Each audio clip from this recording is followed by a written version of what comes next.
Hi guys, Shira here.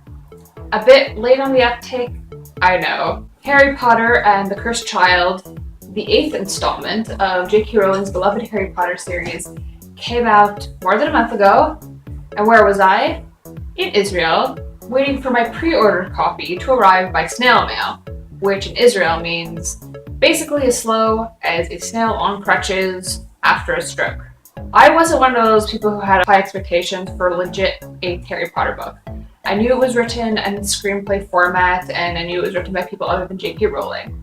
I'd seen hints of spoilers talking about the ridiculously absurd storyline, but I was prepared to sit back, relax, and let my imagination bring me back to the world of Harry Potter, which I sincerely missed a lot.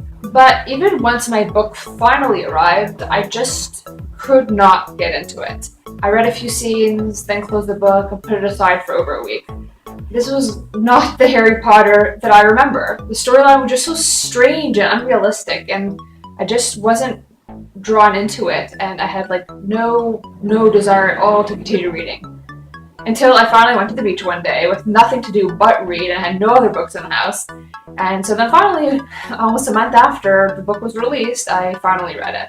So I have to admit that the book got a little bit more interesting as the whole time travel storyline started. As someone who knows all the other books back to forth, front and backwards, upside down, cover to cover, I was just found it very interesting to imagine the what ifs of Harry Potter world. Like what could have or would have happened had a character done something or not done something.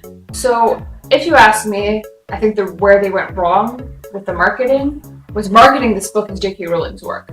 The vast majority of readers were expecting an actual 8th Harry Potter book, written by the famed J.K. Rowling. At the end of the day, The Cursed Child read like a very bad fanfic, which just so happened to have been penned by the original author herself. So even though I personally wasn't expecting an official Harry Potter number 8 because of all the pre-release spoilers and reviews that I'd read, I came in with low expectations, and as someone who is not a fan of fanfiction, I can't say that I like the storyline very much in any case. In the 7 books of Harry Potter, the 7 original books of Harry Potter, J.K. Rowling designed a magic world with certain rules and regulations and customs and limitations, and along with that world she created a huge cast of characters, each with a unique personality, which J.K. Rowling developed throughout the books in the series. So when I was reading The Cursed Child, I found it very hard to believe that things that happened in this book or play, whatever you want to call it, could ever have happened in the Harry Potter world that J.K. Rowling created in her original series. If this book was actual fan fiction, or basically written by someone other than J.K. Rowling herself, I would be able to allow some, if not a lot, of wiggle room for error and fun. But for goodness sakes, J.K. Rowling's name is in large print here on the cover. It's as if she was the one who wrote this book by herself. But when reading this book, I felt like the person who wrote this hadn't really read the other 7 books cover to cover, or as in-depth as, let's say, somebody like I read them, or maybe only watched the movies, or even worse, based their facts on a Harry Potter musical. So I'd like to share with you the short list of stuff that really bothered me as being completely unrealistic due to poor continuity to the original Harry Potter books. So, in no particular order. Okay, so I know Hogwarts doesn't offer a course in basic mathematics, but how could everybody be so dumb as to assume that Scorpius was Voldemort's son, when Scorpius was born 6 years after Voldemort's death? Are people assuming Voldemort's baby mama visited a sperm bank and made a withdrawal of Voldemort's DNA? What the heck? But getting back to the idea of Voldemort fathering a child, which at the end of the day seems like he did, based on what we discovered at the end of this book. So yes, we know that Bellatrix Lestrange was absolutely infatuated with Voldemort, as was clear in the original books. Fine. But Voldemort, the way that I grasped his character, for the way J.K. Rowling so deeply described his personality, he was a being of pure evil. The evilest villain imaginable of any fictional series that I have ever read or watched. Remember, he had a fraction of a human soul, and as such was probably incapable of benefiting or enjoying any of the simple human pleasures, like sex. So I can't imagine what kind of circumstances would allow for the evil Dark Lord to father a child. The next character that I felt was incorrectly displayed was Hermione Granger. The Hermione that we got to know and love over her 7 years of Hogwarts would have never become Minister for Magic. She just was too noble and idealistic for such a position. And what about Ron Weasley? His personality transplant.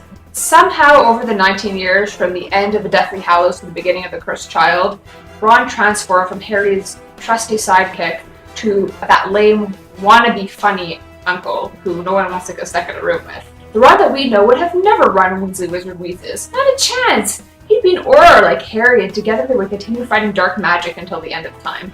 And did somebody forget Hagrid? In the 19 years later scene at the end of the Deathly Hallows, Hagrid invites Albus to his hut for tea. But in The Cursed Child, Hagrid isn't even mentioned. Not even once. But really though, I could just picture the little Potter and Granger Weasley children hanging out in Hagrid's hut, begging for stories of their parents' misadventures while they were back at school, while trying not to break their teeth on Hagrid's infamous rock candy. Am I the only one who found it odd that all the kids know all the minute details of Harry, Ron, Hermione, and Snape's thoughts and feelings? Like, tell me, why does Albus Potter know that Ron was jealous of Crumb for dating Hermione when they were in their 4th year? And why do they know that Snape secretly spied on Voldemort for Dumbledore only because of his everlasting love for Harry's mother, Lily? It's almost as if they themselves went into the library and checked out a copy of J.K. Rowling's Harry Potter series and read them in depth. Perhaps Slytherin changed their registration requirements after the Battle of Hogwarts. But if Albus and Scorpius had been sorted back in Harry's day, there's not a chance that either of them would have ended up in Slytherin.